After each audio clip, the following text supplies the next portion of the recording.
A question that comes to people as they live in this world and stop just going and going and going on the treadmill without having any conscious direction except maybe to get rich quick is, what are we really here for? What is it all about?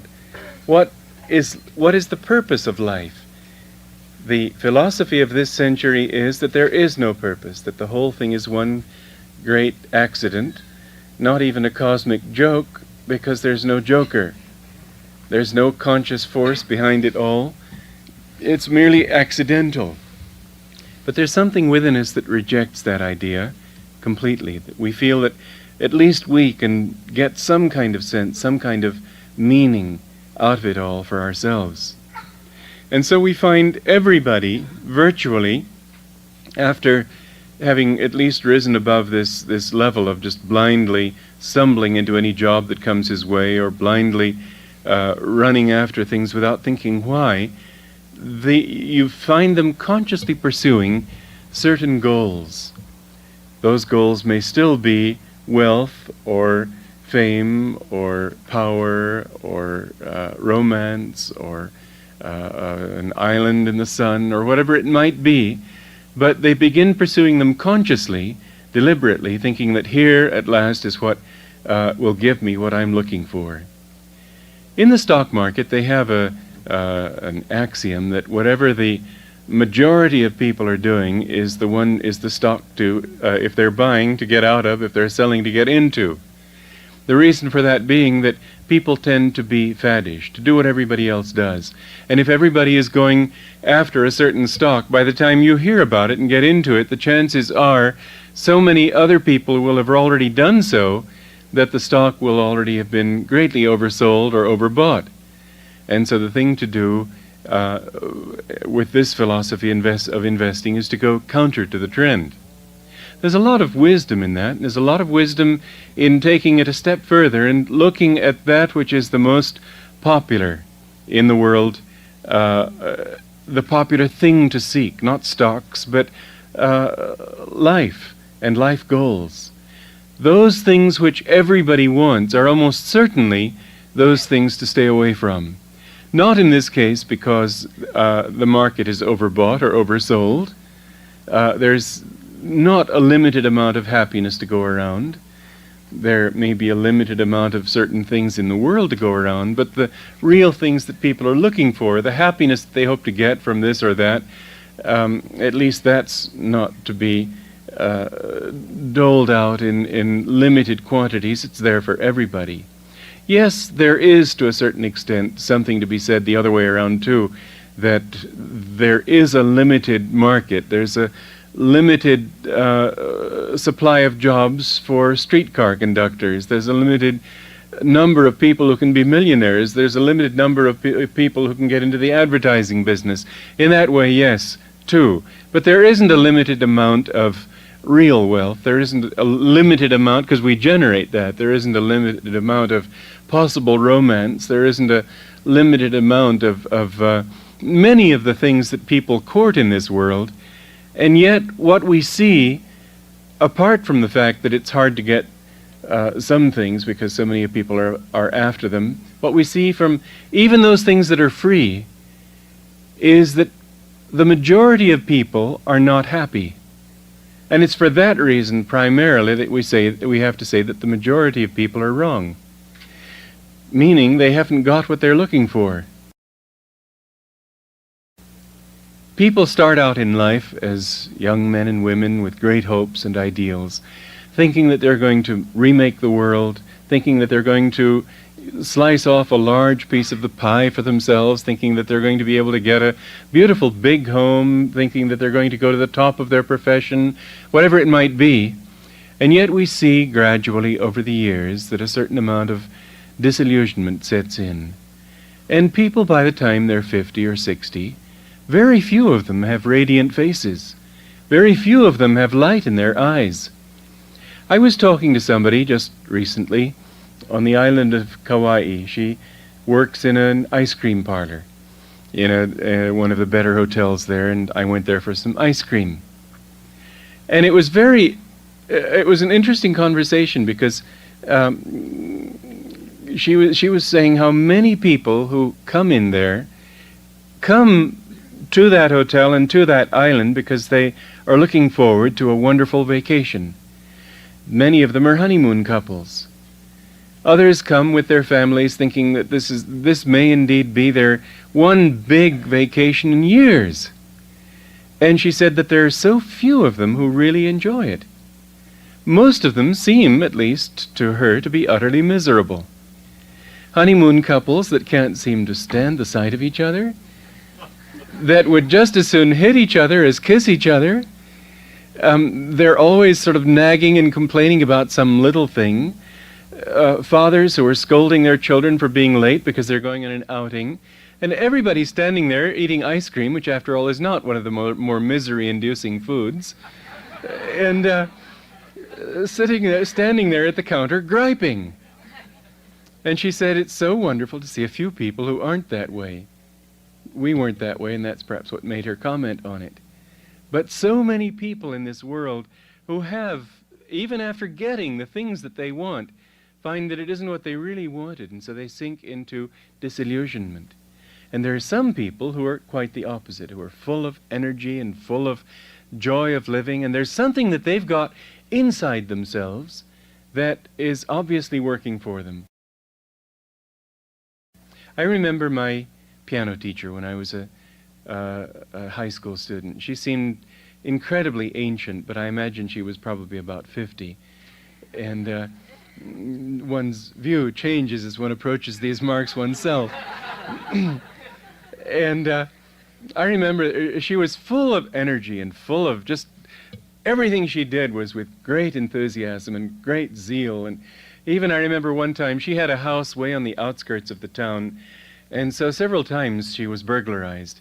And she was lying in bed one night. She lived alone, this little tiny lady, old lady, and she heard the bedroom door opening, and she opened her eyes and saw this flashlight coming around and realized it was another burglar. And there was this big hulking man started coming into the room. And instead of cowering there under the sheets, as most women in her position would have done, she leapt out of bed and she said, "Get out of here damn fast!" and ran after him, and he ran for his life, locked himself in the bathroom and climbed out the window.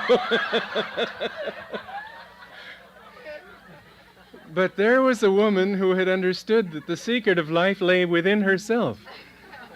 She had energy. And you don't find an awful lot of people approaching old age or sinking into old age. In fact, that's all they do is sink into it. It should be something you rise into. It should be a time of soaring. It should be a time of reaching out toward something more and more real to you. And yet what it is people usually sort of sitting there. I remember a very sort of poignant story by Catherine Mansfield, and I don't remember the story. I remember this particular description of a group of old people sitting on chairs and rocking chairs on a porch down in Florida and looking out over the harbor. And one of them says, "There's a feller on a boat." Silence for a while. Then heavily one person replies, "Yeah." It's so horrible to think that people can sink into such animalistic states where all they can do is sort of grunt or say the perfectly obvious, what are you going to see on a harbor but a feller on a boat? Several of them on several boats. It's pathetic, and it's so true to life. You see people who seek the good, so-called, of this world, and bit by bit they sort of wake up to discover that they haven't got at all what they were looking for. That beautiful house is just nothing but headaches, that beautiful bank account has been eroded by inflation, or if they have it, somehow it always sort of vanishes in little things. And the level of energy that people gradually sort of pull in because they find that nothing seems worth anything to them, it's very sad, and it's not universal.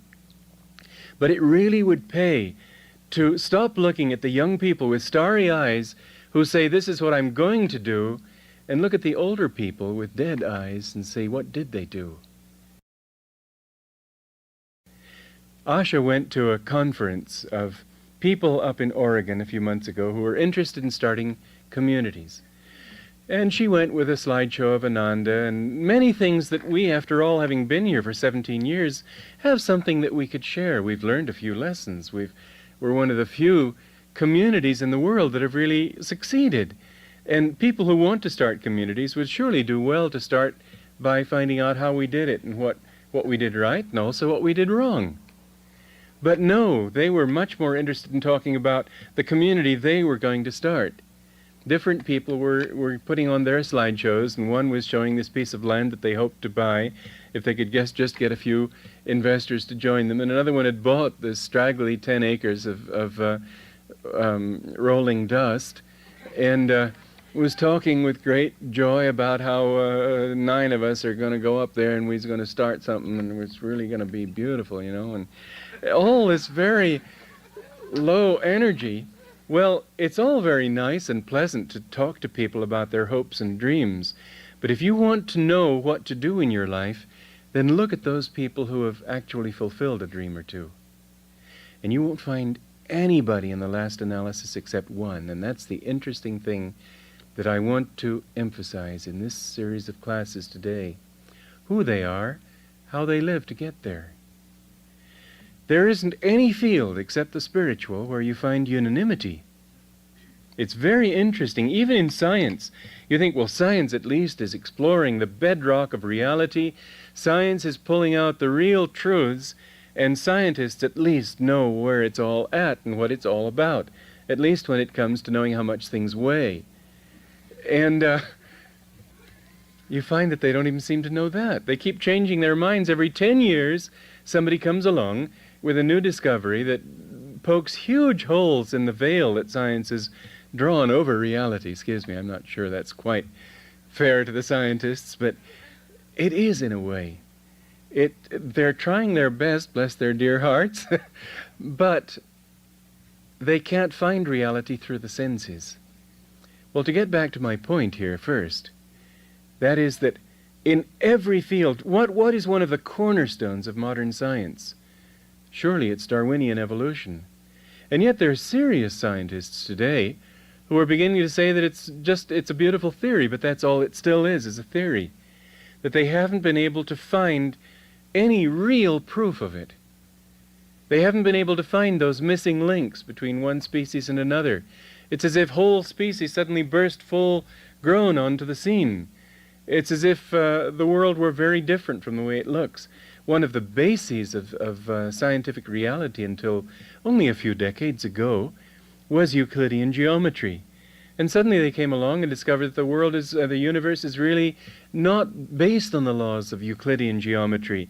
It's not straight lines and flat planes. It's really spheres. Spherical geometry is the only way to explain cosmic realities. There are no straight lines as far as we've been able to observe. And so, again and again, we find that science is not able to give us what it itself considers a final picture. In fact, it no longer tries. Science is no longer interested in what is true. Science is interested in what works. Or let me put it another way, science is no longer interested in what makes sense. Science is interested in what works. For example, and a very good example, the Michelson-Morley experiment of light proved that light is both a particle and a wave. Well, it can't be both, but it is both. And so it can't explain it, but because it is, it says, all right, maybe it doesn't make sense, but this is what it is. And so science has decided since quite a long time ago that to try to make sense out of the universe is pointless. All we really need to do is find out how things work. The trouble is that they don't keep on working that way either. It's a world very much like the croquet match in Alice in Wonderland, where the mallet was a heron, or a flamingo rather, and the ball was a hedgehog that kept sort of uncurling and walking away. And every time that Alice would reach up with the mallet to whack this ball, the flamingo would crane up and look at her. And actually, Lewis Carroll was, in his real name, Dodgson, was a famous mathematician, and he was using this in a way to show how the world really is, that it's got so many exceptions, and once you bring it onto a human level and off the level of weights and measures, then you find that the exceptions just constantly peek their heads up at you. You can hardly find a rule for all the exceptions that abound. It's something like the English language.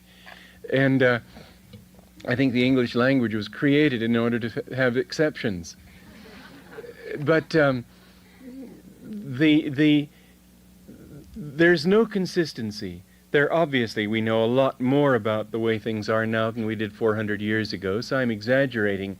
But I am saying the truth when I say that we're constantly having to not merely redefine or refine, but throw overboard basic concepts.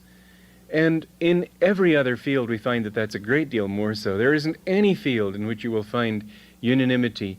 The people who have achieved success in any field, whether it be fame or money or power or romance. I read a story the other day about, it was sort of a typical Somerset Maugham story. Short stories always have to end with the bitter twist, I suppose. I don't know. But, or the twist. And they seem to find it easier to make it bitter. But here was this beautiful couple who somehow got separated by fate, and perhaps it was just as well, because when they met later in life, he was fat and ugly, and she was fat and ugly, and they had nothing going for them on any level, material, mental, or spiritual. And how they all changed. Well, we have to say that true romance in this world is a rarity. It does exist, perhaps because death comes along in time, I don't know. It exists, but it's always it's always a compromise with what the soul wants. And you never find people who will say in anything, one person may say, I've got it made, but the vast majority of people in any field will say, well, it isn't what I was looking for, or it isn't enough, I want something more. There's only one field in which there is unanimity, and that is the spiritual. That every person who found God, every person who meditated deeply and found something, if you don't want to call it God, everyone has found something that has made his life worth living. And it's without exception. You don't find anybody in that category who says, well, you know, it's a matter of opinion. Or, well, I tried it, but gosh, I wish I hadn't. Every one of them is willing to give up his life for it. It isn't looking forward to something that you hope to achieve someday after death. That's the popular image of a hermit or a devotee. But the reality isn't that at all. If you mix with devotees, if you mix with those who are saintly, if you mix with those who have spent their lives meditating and trying to seek God and serve God, and if they've really done it inwardly and seriously and not for name and fame, then you don't find the staring, wild-eyed fanatic that is popular in novels by people who have never met such people. You will find always, I know I've mixed with them, many of you know. We can see it here in our community. We can see it among people. It isn't as if you had to live your whole life. It isn't as if you had to become a great master in order to manifest it. Devotees who live for God, everything starts to go right for them. Jesus was speaking a truth when he said, seek the kingdom of God first, and all these things shall be added unto you. It works that way. And you'll find that those people who really do live for God, who really make it a literal guideline of their lives, and above all, those who really begin to find something, these people are all more and more alive, more and more alert, more and more happy, more and more in love with life, more and more anxious to share what they have with others. They have found something, and if they're in the process of still seeking, they are finding it more and more every day. And this is something that one has only to look around him at the people who do it to see whether it's true or not. There are people who are fanatical. There are people who are just doing it in an emotional way. There's the romance of God, the romance of religion, as Yogananda called it, the the sort of mental image of wandering around the countryside in sackcloth with a begging bowl and blissfully holding it out and imagining people blissfully dropping food into it, and you eat it and go out and sing to the birds and welcome the sunrise and sleep under a pine tree, and somehow the mosquitoes never get to you and the pine needles never penetrate your flesh, and the snow never snows and the rain never rains, and it's all just sort of a lovely hymn. And this romance of religion sort of it doesn't wash, it gets drowned instead in reality. The truth of the spiritual life, and many people start the path that way. If you see people in the beginning, they're all just sort of blissfully dancing and singing, and it's beautiful, but it isn't what it's really about. Some people think that they're going to be yogis and go off and live by a stream and listen to the birds and dabble in the ancients, and they aren't true yogis, they aren't true seekers. They are those who are seeking the romance of religion, where the reality of religion, of course, like anything else, is hard work. Hard work in getting to know who you are, getting to overcome your selfishness, overcome your greed, overcome your egotism, overcome all your human nature and offer it up into a higher nature. This takes work. It takes constant work. It takes many stumblings. It takes many disappointments. But when you finally begin to go in the right direction, and even every battle that you fight, every one leads to a greater and greater victory. And so what people gradually discover is that the real beauty of the spiritual path isn't the clothes you wear and the songs you sing and the place you go to and the people you're with, and all those things are lovely, but the reality of it, the power of it, the real inspiration of it comes from God. And only to the extent that you have something of His presence within. If after chanting, for example, you sit still and feel His presence, feel His answer, then you become filled. The other, the emotional, will pass away, but this doesn't pass away. The more you have of this inner, the more it begins to fill you. He's the one who does it. You don't do it. And in the last analysis, that's wonderful, because what are you going to do it with? It's so hard to imagine what you'll do it with. I mean, this body, this personality, it's so imperfect. If we had to do it, I don't think we'd ever get anywhere, because it's all just wandering from one room of the house to the other, but it's always the same house. But if you can just draw aside the curtains, open them up, let the windows open and let the sun come in, the sun is going to fill those rooms with light. And it's God's power, really, that does it. So, when I speak of religion, I don't speak of fanaticism, I don't speak of dogmatism, I don't speak of those aspects which are bent on converting everybody else to prove how right you were. There are a lot of mistakes in religion too, but those people who seriously try to commune with God, they're a category of religious worshipper. They're by every measure the minority. But those people who do are the ones I'm talking about. You will see in their lives that what they have is definitely something. Not just something, but that which everybody is really looking for. Because everybody behind the label that he attaches to his search, fame or wealth or power or position or whatever it might be, romance, yes, all of these things are just labels for what we really want. The soul really wants love. The soul really wants joy. It wants clarity. It's so, we get so tired of facing problems and just not being able to think of the answers. We're not clear. Our minds are just sort of blunt instruments. We want to be able to clarify these brains so that we can understand things and sort of feel ourselves to be a part of life. We want perfect joy. And because we think that we can't get them, can't get love, joy, peace, clarity, therefore we begin our compromises. And these compromises are what end up finally taking us down into the bitterness, the disillusionment, the sort of opaque eyes that so many people have as their lives end. It doesn't have to be that way. But in every case of people who haven't been that way in old age, they may not have been devotees, they very possibly were, but they will all have hit on one aspect of the law at least, and that is that they have found a life within themselves as opposed to a life outside. These are certain realities that we need to understand before we can even take up the subject of yoga. In the Yoga Shastras, the Yoga Sutras of Patanjali, we read the first aphorism is, "Now we take up the subject of yoga." And Sri Yukteswar, much to my bemusement when I first read about this, spent many weeks discussing that first aphorism when he was teaching Yogananda. Many weeks discussing an aphorism that says only, "Now we take up the subject of yoga."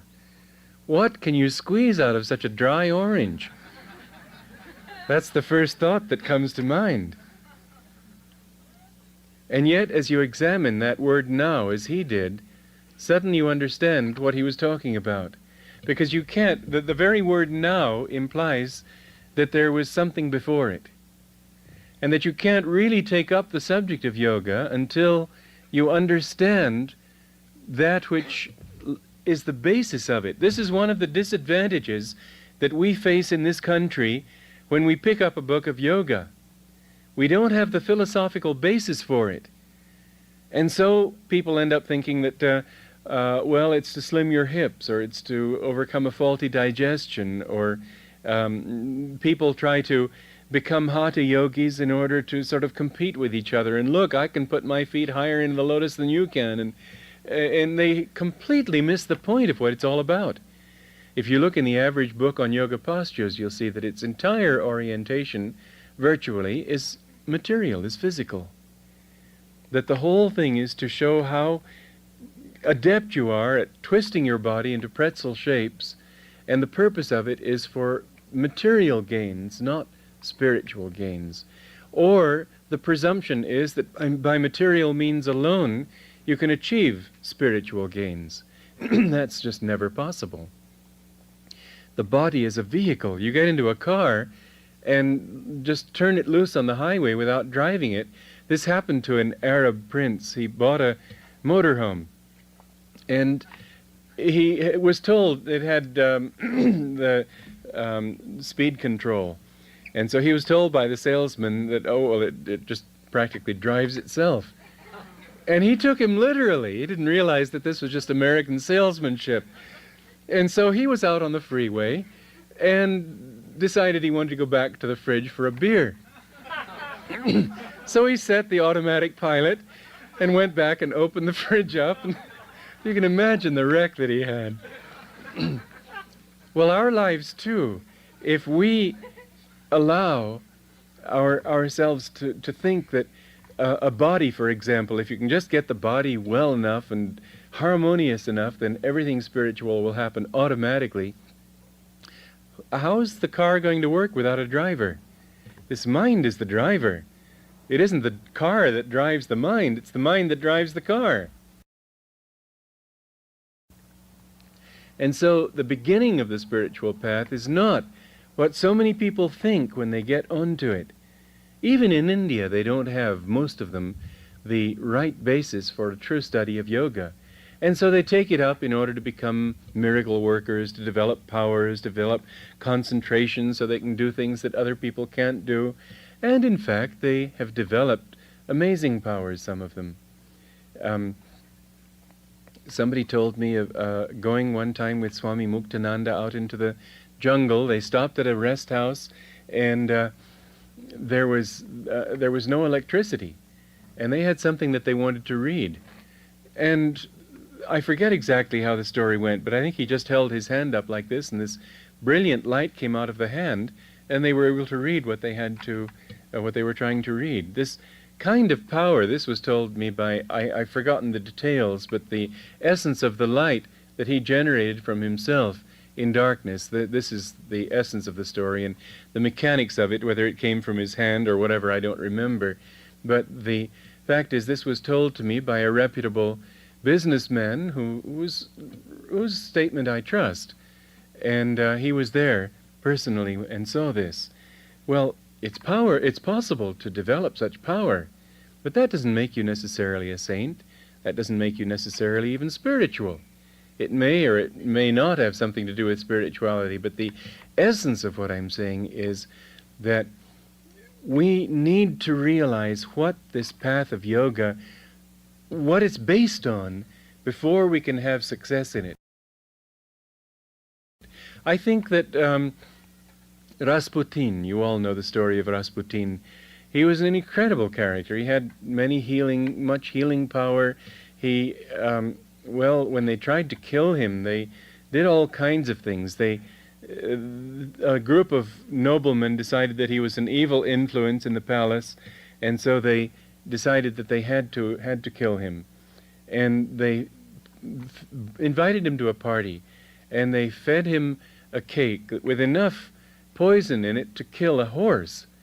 And he ate this cake joyfully, and he was singing, and they fed him wine, hoping to get him drunk, and he was drinking bottle after bottle, completely sober. Finally, they decided they had to shoot him, and they took him downstairs and shot him several times through the chest, and went upstairs and closed the door and was hoping this Frankenstein monster had finally had it. And suddenly they heard these steps coming up. And they did all kinds of things before they finally succeeded in killing him, because he had such power. He was able to overcome such apparently lethal doses of everything, including bullets. I think he was very probably a fallen yogi. And the point is that it's possible to rise high in yoga and fall if you don't really understand what it's all about. And so you need a basis for it. You need to understand why you're practicing it before you take up this practice. Otherwise, you'll start looking for the wrong things.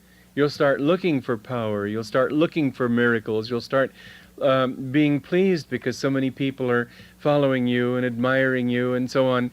I remember the story of Ramakrishna, who became, through his spiritual practice, so radiantly beautiful that he found people were being attracted to him because of his physical beauty. And he prayed to Divine Mother to make him unattractive.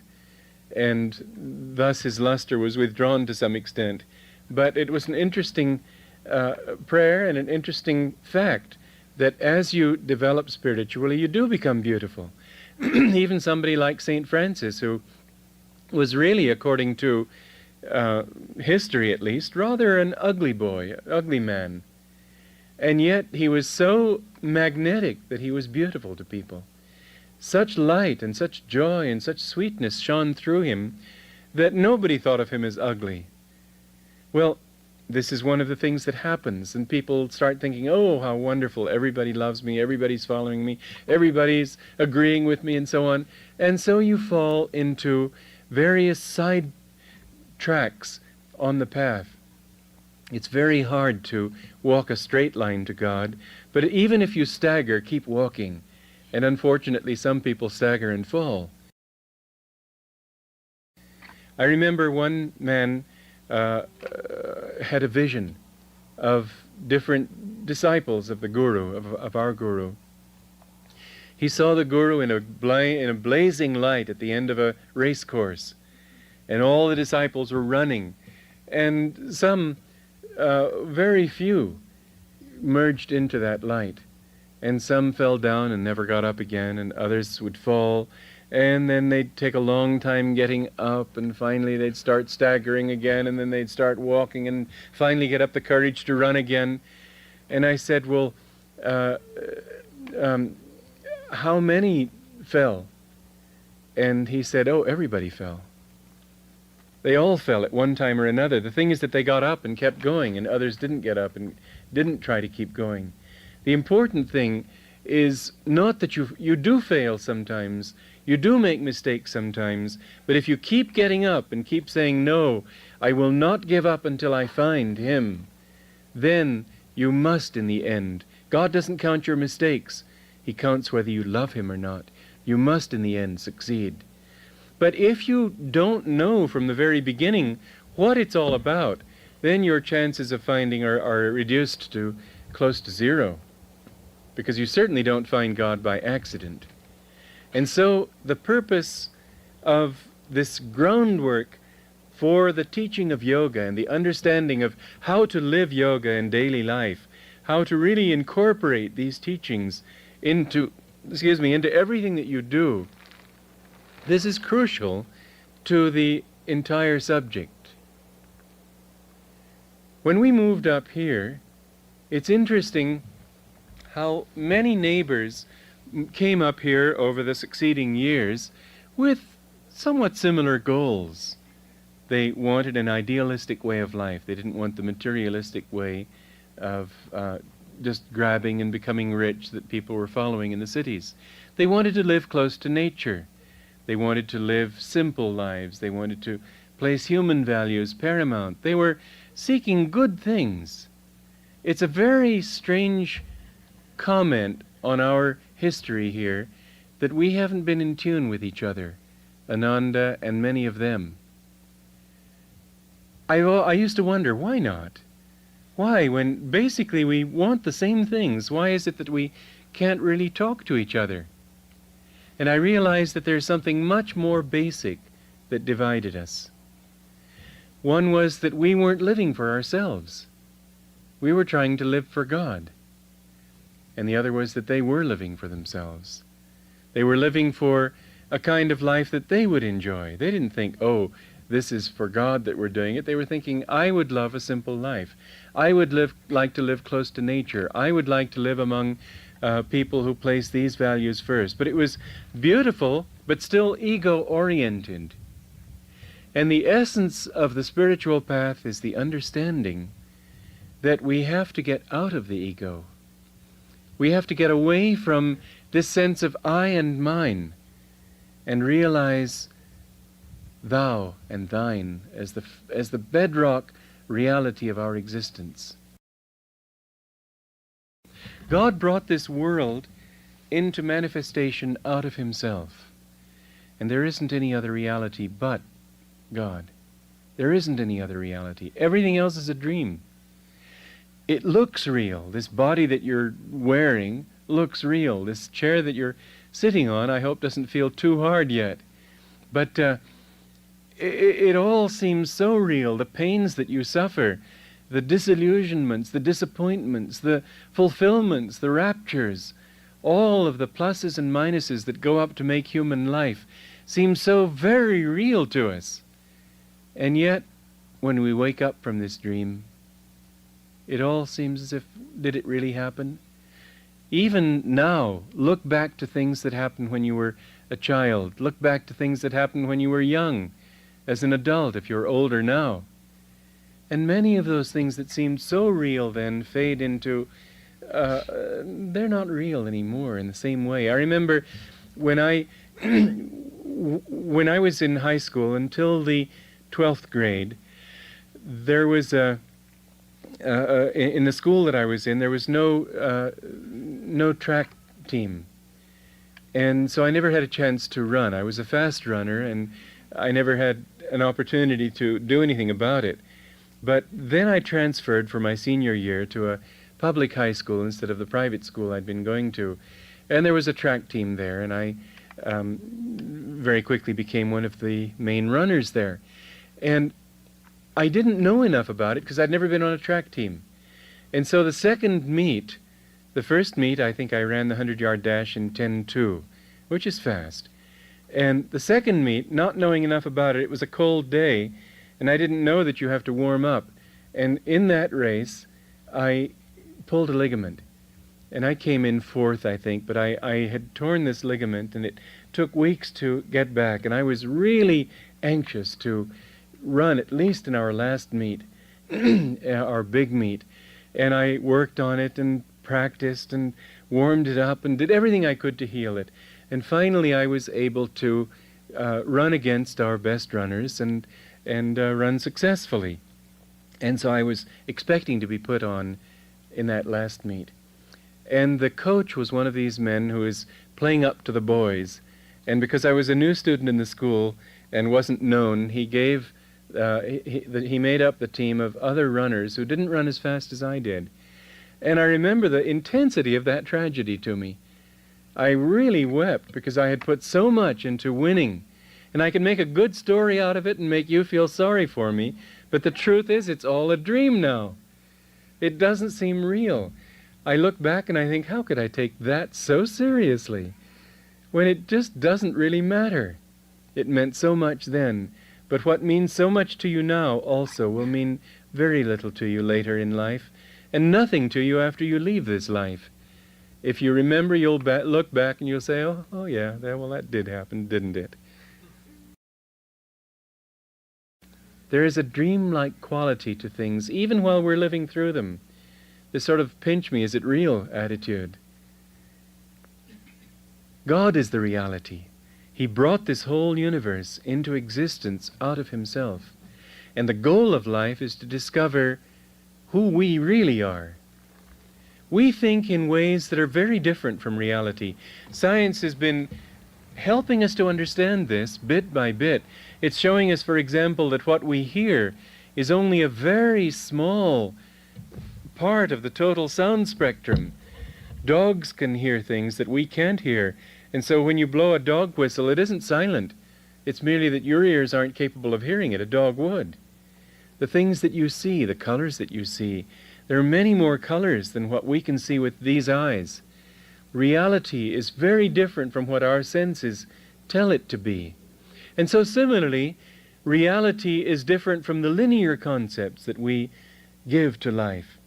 We attribute linear values. We think that we go from here to there, that we start out as babies and we progress in a straight line, leaving everything behind us as we go, progressing toward something that's ahead of us, and finally we reach the end of that particular outing, that incarnation, in other words. Think of it as an outing, it might help. Jesus said, "To him who overcometh will I make a pillar in the temple of my God, and he shall go no more out." We go out from what we really are. We go out from our true home. This is not our true home. So, an outing. And we think of any problem that we do, any place that we go, anything that we accomplish. We always think of going from here to there. That which is done is in the past. That which is in the future is not yet a reality. And yet, potential energy is real energy. Potential future is real future.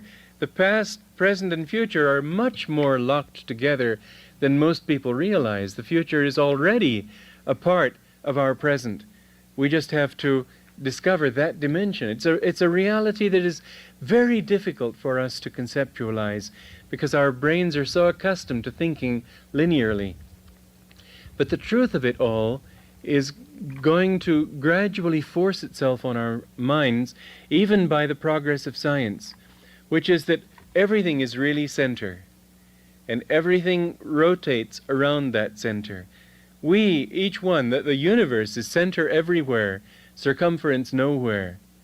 But each one of us is the center of the universe where he himself is concerned. And he tries to create for himself a circle. He's not happy with no circumference. And so he creates a circle. And that circle is his limitation. And all spiritual progress could be understood in two terms. One, not being centered outside yourself, not being centered in the circumference of that circle, but getting centered where you really are, in your inner self. The body, the ego, what is the ego? The ego is the soul identified with the body.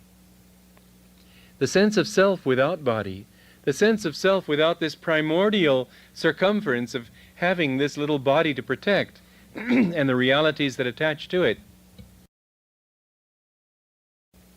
The self, if you can really get down into that self, and this is the essence of spiritual development, if you can explore that center to its highest reality, you would discover God. Everything else, personality, intellect, ego, feeling, all these things are manifestations of that central pinpoint. And so spiritual progress could be really understood in these two ways. First, the exploration of the final essence of who and what that center is. And second, the demolition of that circumference. If you can have circumference nowhere, if you can get rid of all these definitions that you surround yourself with, first, body, second, wife or husband, house, job, friends, people build these heavy walls around themselves. It's not the mere circumference of a excuse me, not the mere circumference of a circle. It's a moat around their castle, a moat they can't get out of any more than other people can get into or across. We need to demolish those moats in order to realize this inner essence spreading outward to embrace the wholeness of reality. This is spiritual progress. We have to break down those barriers that interpose themselves between us and reality. Barriers of selfishness, barriers of indifference, barriers of pride. We find that people who are really successful human beings, and by that I mean, I think it's fairly obvious what I mean. I mean people who have explored their humanity and gotten something out of it that's worthwhile. It's easy enough to be human, although the scriptures say it's not all that easy even to be human. But once you've made it, to explore the potentials of what it means to be a human being, this is this is our job. This is what we're faced with. And you find that those people who have explored more, those people who are happy, those people who are self-fulfilled, those people who radiate rather than sort of like sponges absorbing energy, dependent on everybody, we find that in all cases they are people who don't think that much about themselves. I find in all the counseling and teaching and meeting of people that I do, that invariably pain and suffering come from too much preoccupation with self. Invariably the answer to that is, yes, but I've got to straighten myself out in order that I can be with others. I got to be honest. The answer is not to shovel your miseries and problems under a carpet, but just don't hang on to them so hard. They'll begin to seem a lot smaller when you include other people in your realities. And they begin to seem very big. It's like holding a finger next to a flashlight. It'll fill the whole wall, the shadow will. Whereas if you take it away, you'll see that the shadow made by the finger is just a tiny thing on the wall. Stand back a little bit from yourself. And the way to do that is not just in a negative way to try to suppress you, but in a broader way to include others in your reality. You find that people who do that are fulfilled people. And people, conversely, who are fulfilled always are people to whom greater realities are important. Realities may not always be people. Sometimes it would be a scientist probing mysteries of the universe. Sometimes it might be a yogi who lives alone and doesn't meet people, but is totally opening himself to the constant presence of God. But the contemplation of a larger reality than yourself is the beginning of the path of wisdom. It's the beginning of the path of enlightenment, of self-fulfillment. What we've got to do is break down those ego barriers that say, I and mine. And people who don't do that are the ones who suffer. And they think, well, I'm suffering because I don't have all the things that I want. The trouble is that they won't ever get them. The trouble is that having them, they won't have what they want. Yes, indeed, they may get that sofa. Yes, indeed, they may get that job. But once they have it, it very soon pales away. It's no accident that whenever you get something that you've wanted, first you enjoy it for itself, right? But after a week, a month, don't you need others to show it to enjoy it again? It doesn't produce joy in itself. It merely satisfied an idea in your mind, and once that idea is satisfied, it ceases giving you joy. And so the only way you can keep getting joy out of it is to stimulate that idea vicariously by finding others who have the idea too. And so you've been collecting, let us say, the little things they put on the bonnets of cars back in 1922 or whatever. And how anybody can get really hot on a hobby like that, I don't know, but some people do. And so you finally have them all. And you sit there and you tell yourself several hundred times, I have them all. There's got to come a time when you can't say it anymore without it sticking in your craw. And so what do? You go out and you find other people who are trying to get them all but haven't. And they say, gee, you've got them all. Yes, I've got them all.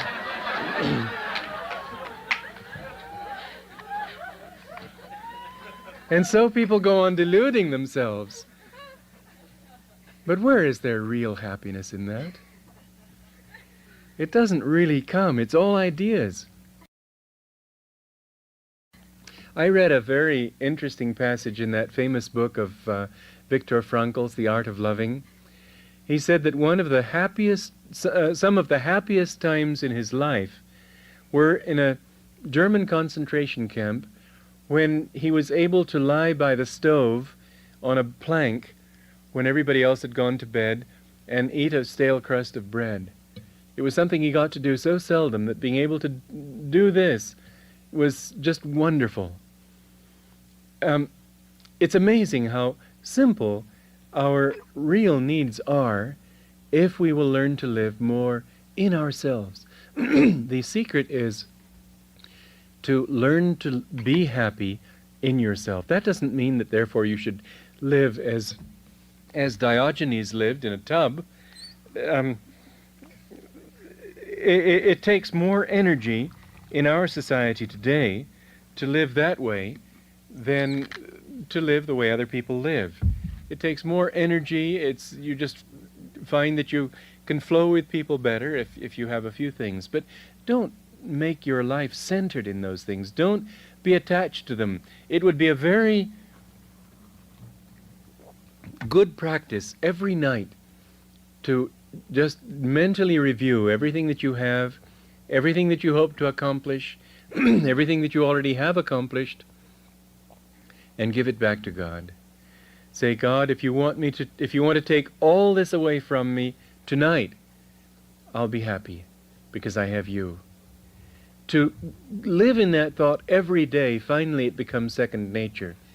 You need to meditate too, but as you meditate and as you feel this peace within, and as you feel this reality, I remember saying something to somebody to whom I was very close. No matter what you do or don't do, say or don't say, nothing can touch the reality that I felt in myself in our relationship. I think that was something worth considering, because in one way or another, the reality that we feel from one another is within ourselves. And it's not just things. People not only can disappoint you, are almost inevitably going to disappoint you in one way or another. It may not be a major disappointment, it may be merely a disappointment of a day or whatever. But the fact is that nobody can be a total mirror to you, nobody can understand you perfectly. If there were a mirror to you, you might as well just carry around a mirror and leave it at that. It's just, you don't want it. You want difference. You want the challenge of somebody with other ideas and other viewpoints, other ways of seeing things. And the differences between us and our dearest friends are really what make for much of the richness of those relationships. But that richness is also undermined by the times when that very difference creates misunderstandings, creates an inability to appreciate where the other person is coming from. And it's bound to be so, because that's what life is. There's only one person who will ever really understand you completely. And boy, that's almost too hard that he does, and that's God. He can see through you in ways that you'd perhaps rather he didn't. But in the end, if you expose yourself to that light, and take all the darkness in you and all the mistakes that you've made and all your faults, and instead of trying to hide them and say, God, I hope you didn't see that one, say, God, here it is. Only you are true. Only truth survives. Only truth wins in the end. I don't want to hide anything that I am from you. I give it all to you. And so if in that consciousness you meditate every day, feel His presence, and then make that presence your central reality, offer everything else that you have and are into that reality, bit by bit, this hard incrustation, this wall that you've created around your ego, this circumference that you've built with bottles and sofas and all ambitions and everything that you've got that you say, this is mine. If you get away from that thought of I and mine and reach the point where you feel even your body isn't really you, then you begin to expand your consciousness. First of all, you can, instead of walls, you get windows. And through those windows you can see a larger reality, and you can appreciate it, even if only sort of vicariously. But then seeing that there is a reality out there, seeing that there are other ways to think and live and feel, then you begin to want to break down those windows. So where in the beginning there isn't that much incentive for the hard, encrusted egotist, if you talk about living for any broader reality, he'll just look at you as if you were crazy. It wouldn't mean anything to you because all he's ever seen is those walls. But bit by bit, you break a chunk out. You create a window where there was a brick wall. And bit by bit, it becomes easier and easier because you begin to get an incentive.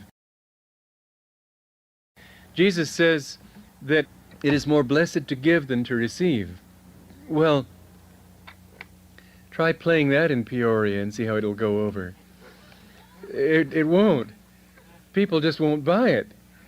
They can't accept it. They'll recite it perhaps on Sundays, but they'll hastily go on to some other passage that'll be easier for them to swallow. There aren't very many Christians around. But that's in the beginning, when the ego simply says, well, that's nonsense. Why should it be more blessed to give than to receive? I don't have it if I give it away. Somebody else has it. He's having the fun. I'm not having the fun. There are all kinds of perfectly normal arguments to pose to that statement of Jesus's. But then you begin to find that it is fun. It really is fun doing something for one other person. It is fun helping somebody who was ill and had no way of becoming well until you came in with the funds to pay for that operation that he needed, or whatever it might be. And you start to feel so good when you've done some little thing like that. We ought always to be that way, but we aren't. I remember this story Mother used to tell about me when I was a little child of 3 or something. I said, Mommy, somebody gave me something, and I said, thank you. Wasn't that nice of me? Mother said, it wasn't at all nice. It's what you should have done. And I was put in my place. But the thing is that this is what we should do. And the reason we don't, the reason we feel so holy about it, is that we're still sort of getting our feet wet. So we do one thing and we say, gee, doesn't that feel good? Isn't it wonderful? And we write stories for Guidepost or the Reader's Digest, and we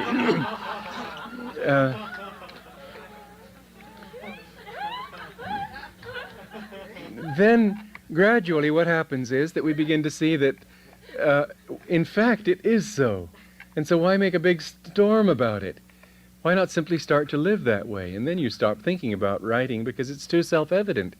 You begin to get enthusiastic for it because you find that really that's how to be happy, is to forget your stupid self and think about others. It's so easy once you start seeing through that glass a little bit and you begin to see that there really are things out there that are a lot more exciting than these weeds within your castle compound.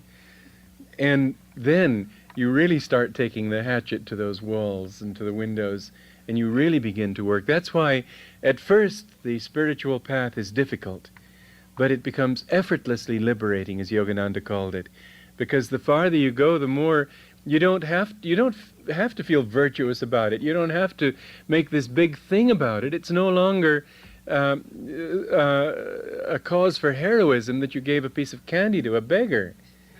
You begin to just feel that there really isn't a me to worry about. It's all you.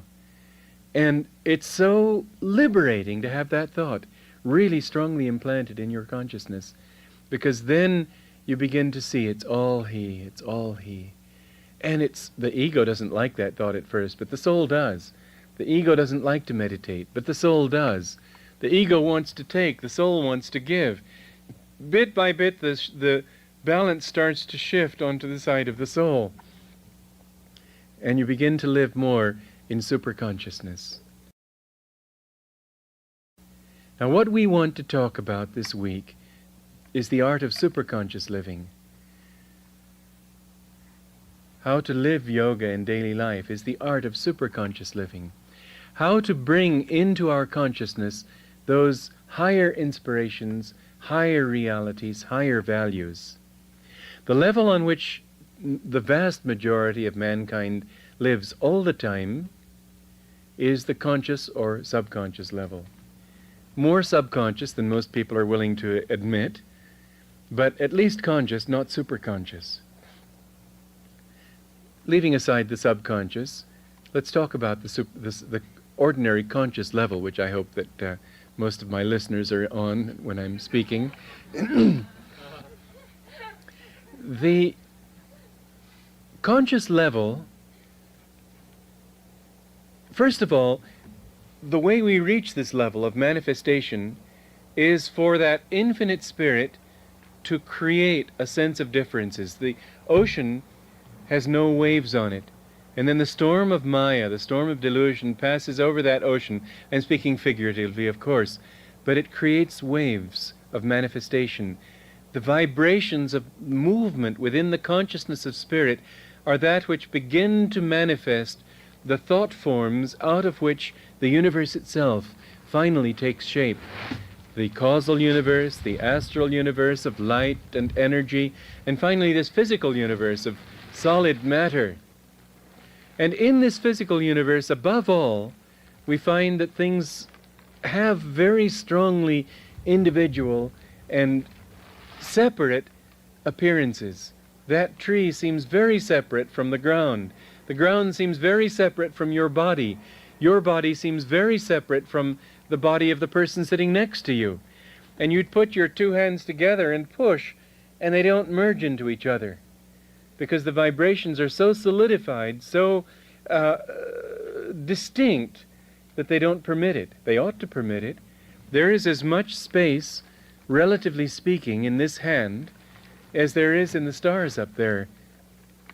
Almost all space, with little pinpoints of what look to be matter until you look a little bit more closely and discover that that's really only energy. There isn't any reason, if you look at it from that point of view, why this hand shouldn't pass right through that hand and come out the other side. But it doesn't, because the vibrations are set in such a way that they don't permit it. Now, if we can just demolish these vibrations, if we can just come to understand what we really are and what we're really looking for, but the magnetic force that makes each one of us seem separate is what also gives rise to ego, self-importance, desire, delusion. All this arises from the sense, essentially, of my being separate from you, you being separate from me, all of us being separate from everything else, all of us having our own separate realities to protect, defend, promote, and so on. Now, this is the reality, a dream reality, but on its own level, it's the present reality we have to deal with. But it creates in our minds also that sense of separateness, of division. And so the way of thinking of the conscious mind, the rational mind, is analysis, separation. How is this different from that?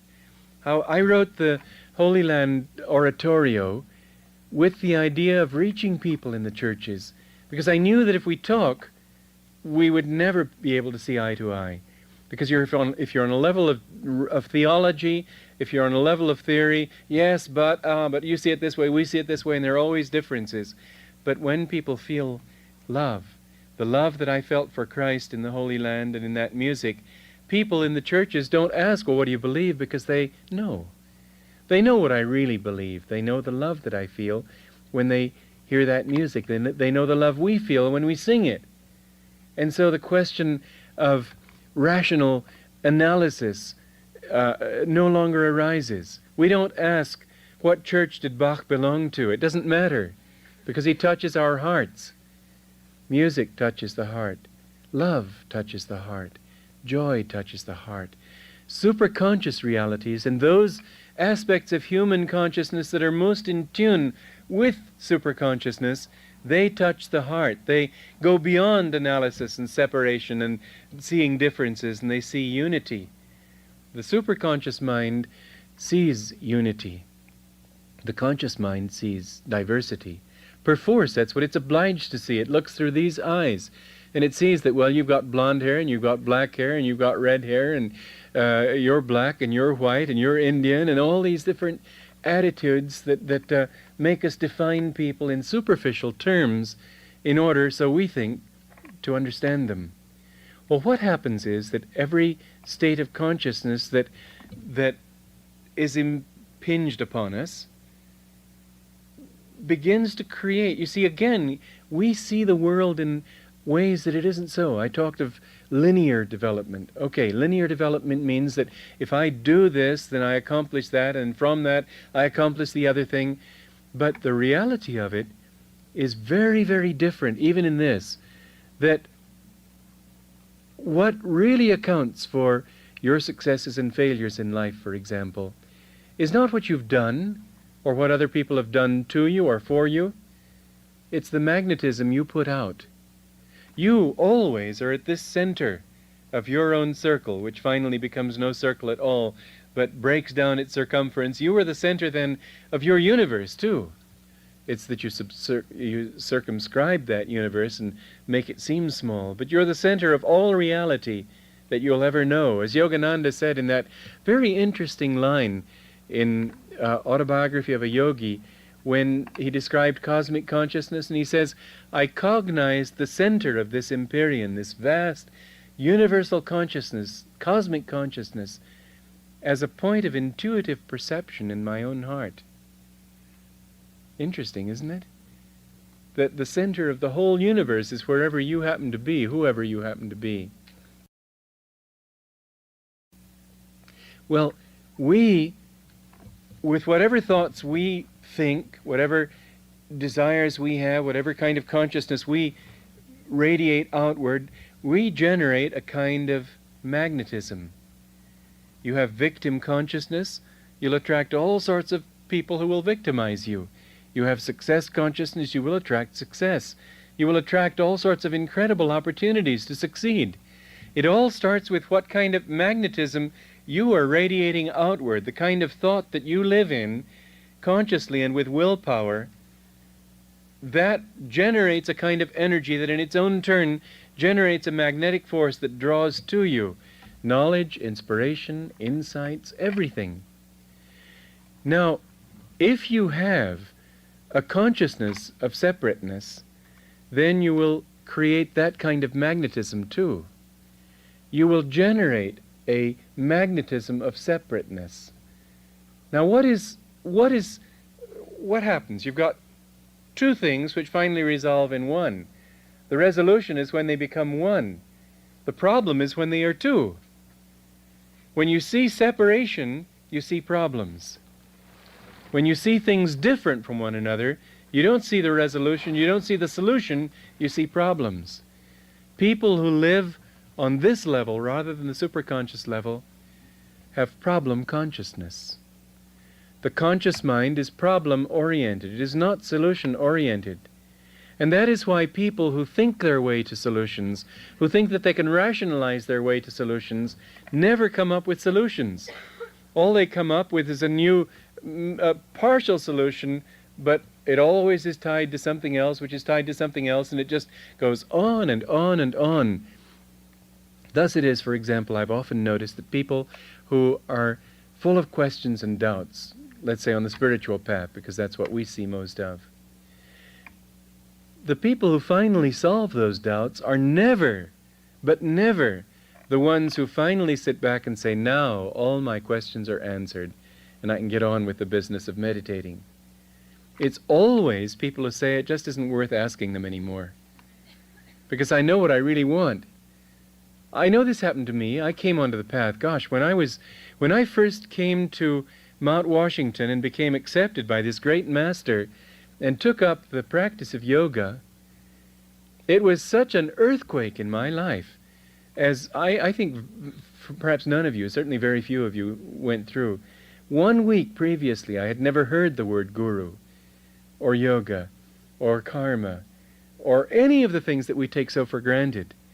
And I read his book, and I knew from my heart that this was my guru. I didn't know what a guru meant, but I knew that I absolutely could accept what he told me, because I felt this is the first human being I've ever been in contact with whom I can trust implicitly.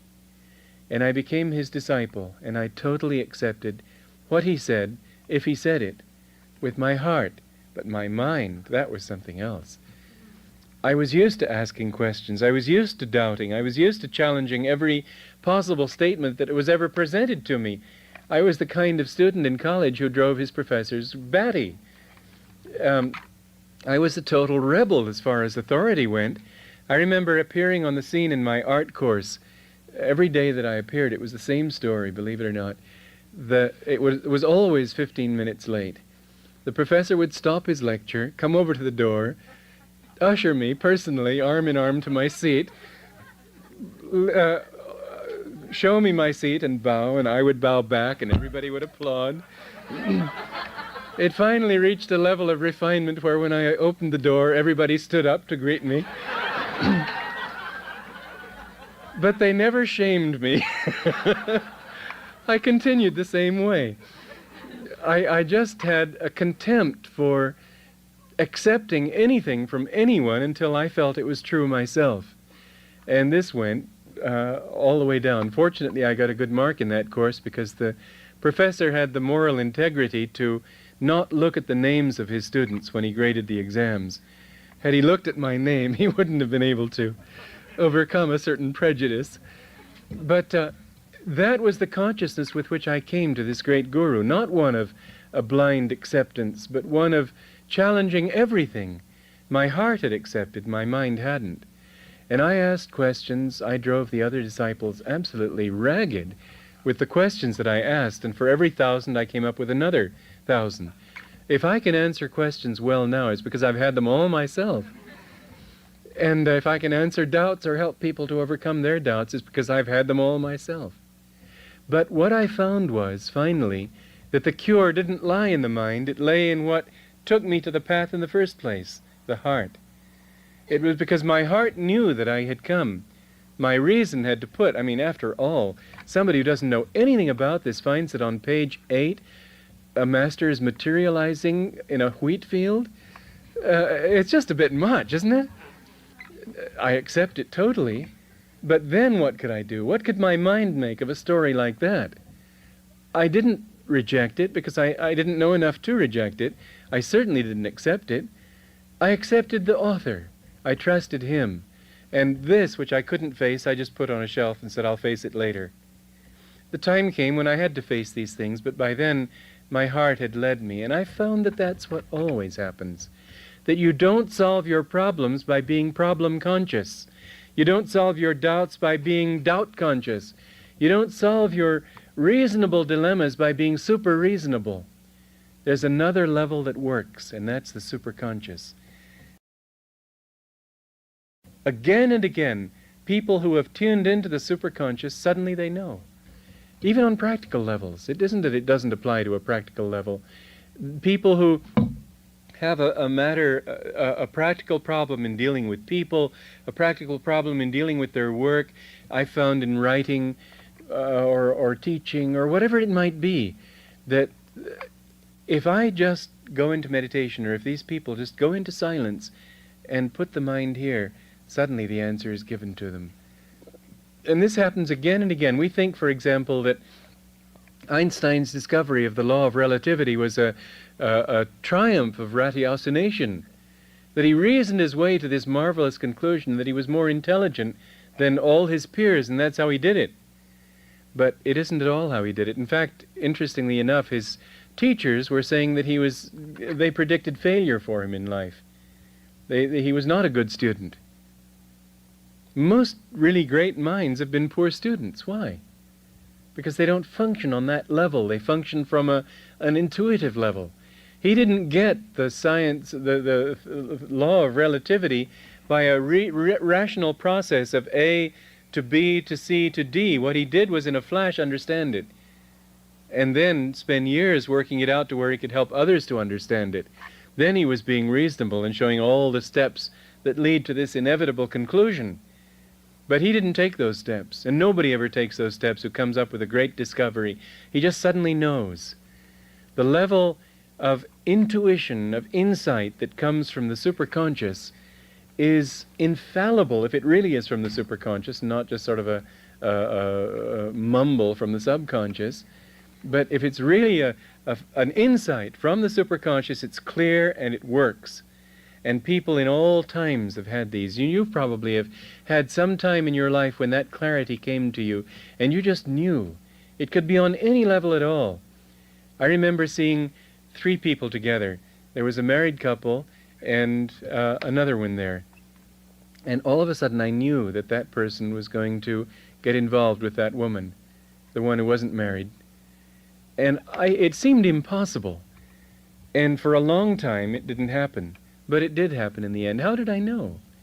I didn't want to know. I didn't think about it. I kept trying to put it out of my mind. But I did know, and it did turn out to be so. I had an interesting thing just a few weeks ago.